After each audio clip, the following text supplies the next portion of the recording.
Assalamu alaikum and welcome to our program on parts of speech. In English, there are 8 parts of speech. These are noun, pronoun, verbs, adjectives, adverbs, prepositions, interjection, and conjunction. First of all, we will discuss the idea of noun. A noun simply means name. It can be a name of person or thing. A thing might be a place, for example, London, Multan, Pakistan. It can be quality, for example, truth, happiness. It can even be an action. People, birds, animals, they've got different species, different types. Nouns have got different types too. They're mainly common nouns. A common noun is a noun that is shared by people and things. Look at the word boy. There are millions of boys in the world, so that is a common property. So this is a common noun. Similarly, city. There are thousands of cities in the world, and then country. So boy, city, and country are common noun. They become proper noun, that is the second type, when we change them into the words like Tipu for boy, Charles for boy, Lahore for city, Pakistan for country. And the third type is abstract noun. Abstract means thing that you can't touch, but you may feel. Look at the idea of beauty. Beauty is something which you can't touch, you can imagine of beauty, you can think of beauty. Honesty. You've got the idea of honesty in your mind, but you can't touch honesty. They are not concrete, they are abstract. That's why we call them abstract nouns. And the next type is collective noun. Here you have to be very careful. We Pakistanis often wrongly use these collective nouns. These are the words like crowd. A crowd, if you look at the word crowd, it's a combination of so many people. There's so many people in a crowd. Team. In a team there might be 2 people, there might be 11 people. Army. In an army there are many soldiers. Nation. And nation has got many people. Flock.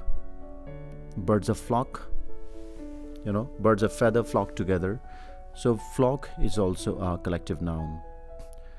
What I was saying earlier, we Pakistanis often wrongly use these collective nouns. I would give you one example. Police. We often say police is coming. That is wrong. We say police has arrested the thief. That is wrong in English. In English you should say police are coming and police have arrested the thief. Then we look at nouns from different angles. They're countable or not.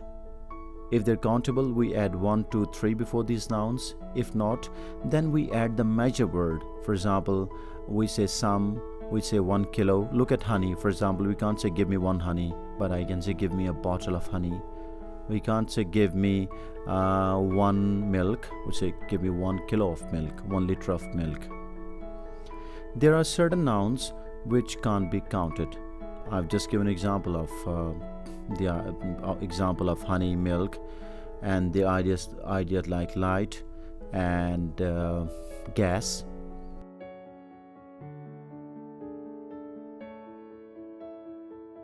Now these are uncountable nouns, and countable nouns are many around us. Boy, girl, table, chairs, all these things, they are countable nouns. Here again we have to be careful in using certain English nouns, because certain nouns in English may be countable, but they are uncountable in Urdu. Similarly, there are some nouns which can be counted in Urdu but can't be counted like that in English. Look at the word information. In Urdu we can say ek khabar or ek malumat, something like this, but in English it has to be information. We can't say informations like malumat. It has to be information. And the word hair. You have got hair on your head.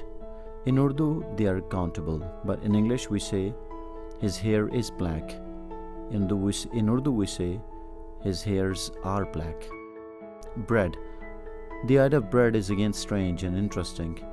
In our context, we go to naan bhai, we ask him to give 5 rotiyan, 6 naan, 7 naan. In English, it has to be a loaf of bread or some bread. We can't say one bread, two breads. Similarly, look at the word pants and trousers. First of all, I must give you the difference. Pants and trousers are two different words for the same thing. Americans call them pants and the Britishers, they call them trousers.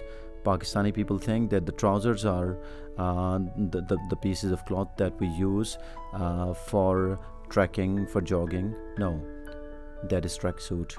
Trousers are pants. But how to use them? We cannot say he is wearing a pant. He is wearing a pair of pants, or his pants are beautiful. Noun is a very common concept, and I think you should be able to recognize a noun in a sentence, and that is quite easy as well. For example, if I say my friend Ahmed lives in Islamabad, you should be able to judge that the word Ahmed and Islamabad, they are two different nouns. I hope the idea is clear. Now we'll move to an easy concept, that is pronoun. A pronoun is a word that is used in place of noun, and you know why? We use pronoun to avoid repetition. I will give you one sentence and I would like you to spot pronouns in this sentence. The sentence is, as soon as my brother met his wife, he told her the news and they came to Islamabad. Now in this sentence, I hope you've got the idea. You have even spotted these pronouns. As soon as my brother, my here is a pronoun, met his wife, again his is a pronoun, he told, he is a pronoun, her pronoun, and they came to Islamabad, they is a pronoun. Now the third part of speech is adjective. Adjective simply means quality. We use an adjective with a noun or a pronoun to add some quality to it. For example, if I say a boy, you may say, which boy? Well, the boy, tall boy. This means when I say the tall boy, I'm limiting it in a way and I'm adding something to the word boy. Adjectives, they are used to describe people, things, events. And what you need to do while using an adjective is be careful when you use the degrees of adjective. There are 3 degrees. These are positive, comparative, and superlative. And you should know positive degree, for example, a tall boy can take a comparative form, that is taller. But what happens? You will often hear people saying it is more easy. He is more tall. No, easier and taller. And the superlative form is tallest. And here I would like to tell you how to pronounce this est. In spelling it is est, but you should not say est, it is ist. Imagine as if it were ist. Now listen. Tall, taller, tallest. Hard, harder, hardest. We can't say hardest, biggest. That is awkward, I think. Second thing is when to use more, most, and when to use est. Well, if an adjective is made up of single syllable, we use est. For example, tall, taller, tallest. Big, bigger, biggest. Fast, faster, fastest. But if an adjective, it has got more than one syllable, it takes more and most with it. For example, beautiful, more beautiful, most beautiful. Horrible, more horrible, most horrible. And remember, usually when we use the third degree of adjective, that is superlative degree, we use the. This is the tallest building in the city. And second thing, that is quite easy, I think, for all of us, because in Urdu too, we use an adjective before a noun. And in English too, we use the words like tall boy, dark room, big tree, sweet, potato. These are like the words which are used before noun. In some languages, for example French, they use adjective after noun. For example, they would say the sky blue, but in English we say the blue sky. This is the idea of adjective. And one more thing that people often confuse is the adjectives ending with ing, what we call present participle, and adjectives ending with ed, what we call past participle. Now look at the words ending with ing. These are adjectives. For example, amusing, boring, and tiring. These are the adjectives which can be compared with amused, bored, and tired. If you look at these two different types, amusing, boring, and tiring, these are active and they mean having the effect. Boring, it means which has the effect of causing boredom. Amusing, something which amuses you. And the words, these adjectives which end with ed, for example, amused, bored, tired, they are passive and they mean affected in this way. For example, if you say, I was bored, this simply means somebody caused you to become bored. Somebody affected you in this way. And what was that? That was a boring movie, a boring film, which made you bored. This is adjective. Now we'll move to the concept preposition. A preposition is a word that is used with the following noun or pronoun, and why we use to complete the sentence, to complete the sense. The words like in, on, at, into, of, under, beneath, they are all prepositions.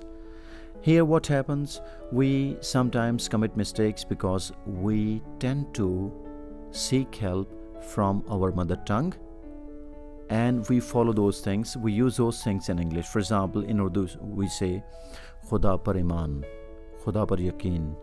But in English we don't say to believe on God, we should say believe in God. Similarly, there are some interesting things.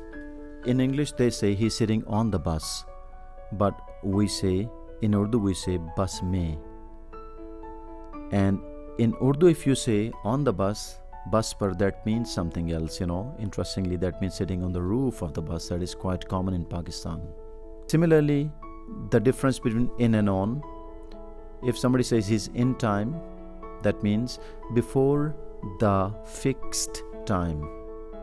And on time, exactly on time, not late. And then comparison between on and at.